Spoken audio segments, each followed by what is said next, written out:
Péter!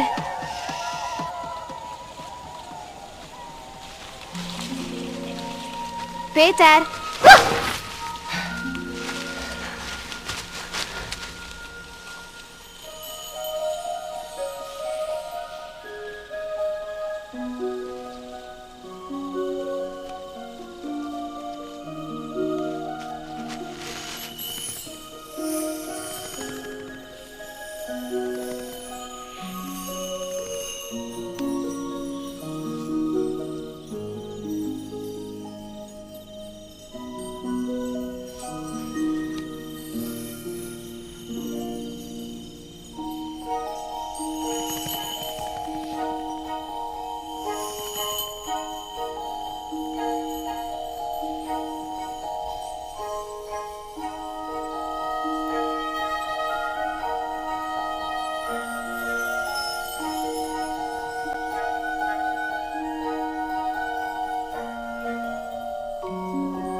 Átkos nap.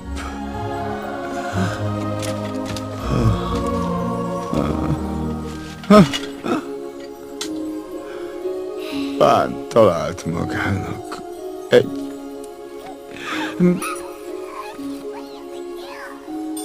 Vendit,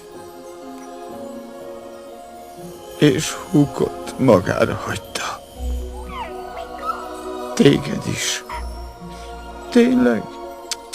Szívtelen.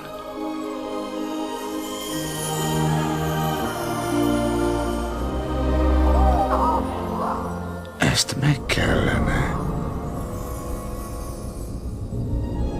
beszélnünk.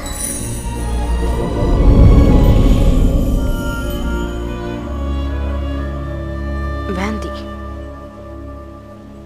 Ez csak játék, ugye? Ugye az? Hogy te meg én.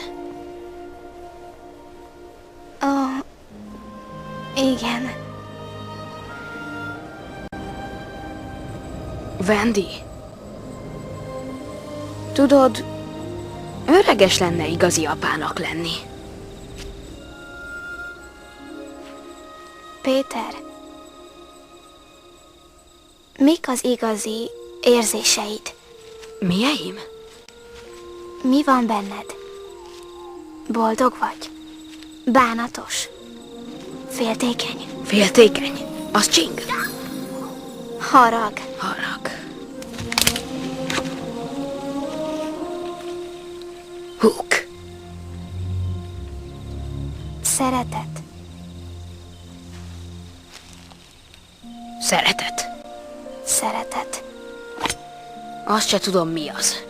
Szerintem nagyon is jól tudod.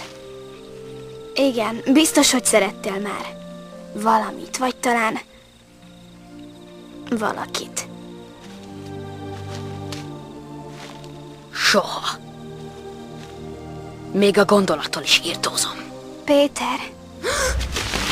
Miért rontasz el mindent? Nem érzed jól magad? Megtanultál repülni és harcolni. Hát mi lehet fontos még? Nagyon-nagyon sok minden. Mi? Mondd meg, mi olyan fontos? Én sem tudom. Talán akkor derül ki, mikor felnövünk. Én nem fogok felnőni, a te kedvedért sem. Számüzlet, mint csingilinget. Nem megyek számüzetésbe. Akkor menj haza! Menj haza, nőj fel! Vidd az érzéseidet is! Péter! Péter, gyere vissza! Péter!